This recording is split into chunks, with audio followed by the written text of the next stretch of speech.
ঘন জঙ্গলের ভিতরে একটি বিশাল বড় গাছ দেখে গাছের ওখানে দাঁড়ালাম। বিকট একটা আওয়াজ করে গাছের উপর থেকে একটি পেত্নী আমার সামনে আসলো। এসে বলল, তুই এখানে কি করছিস গভীর জঙ্গলে?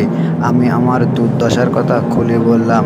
খুলে পেত্নী তখন বলল, ঠিক আছে, যা, তুই বাসায় চলে যা, আজ থেকে তোর কোনো কষ্ট থাকবে না।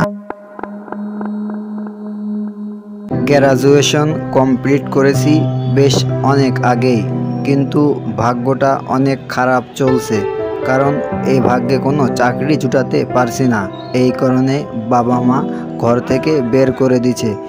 তোকে সারা জীবন কি আমি খাওয়াবো? এখন তোকে মানুষ করে দিয়েছি, শিক্ষিত বানিয়েছি, যা নিজের পায়ে নিজে দাঁড়া, নিজের খাবার নিজেই সংগ্রহ করে খা, যা।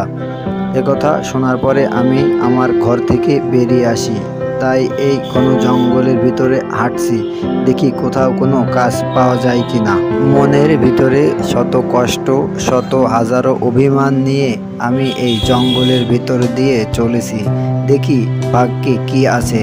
ঘন জঙ্গলের ভিতরে একটি বিশাল বড় গাছ দেখে গাছের ওখানে দাঁড়ালাম। বিকট একটা আওয়াজ করে গাছের উপর থেকে একটি পেত্নী আমার সামনে আসলো। এসে বলল, তুই এখানে কি করছিস গভীর জঙ্গলে?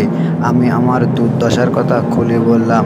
খুলে পেত্নী তখন বলল, ঠিক আছে, যা, তুই বাসায় চলে যা, আজ থেকে তোর কোনো কষ্ট থাকবে না। আমি রাত্রিবেলা তোকে যে সব খাবার দাবার দিয়ে আসবো, আর কিছুদিন পরে তোর এক জায়গায় ভালো চাকরির ব্যবস্থা আমি করে দেবো।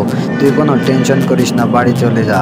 বন্ধুরা, গল্পটি কেমন লাগলো অবশ্যই কমেন্টস করে জানাও, আর চ্যানেলটি সবাই সাবস্ক্রাইব করে দাও, যাতে এমন আরও সুন্দর সুন্দর গল্প তোমাদের মিস না হয়ে যায়।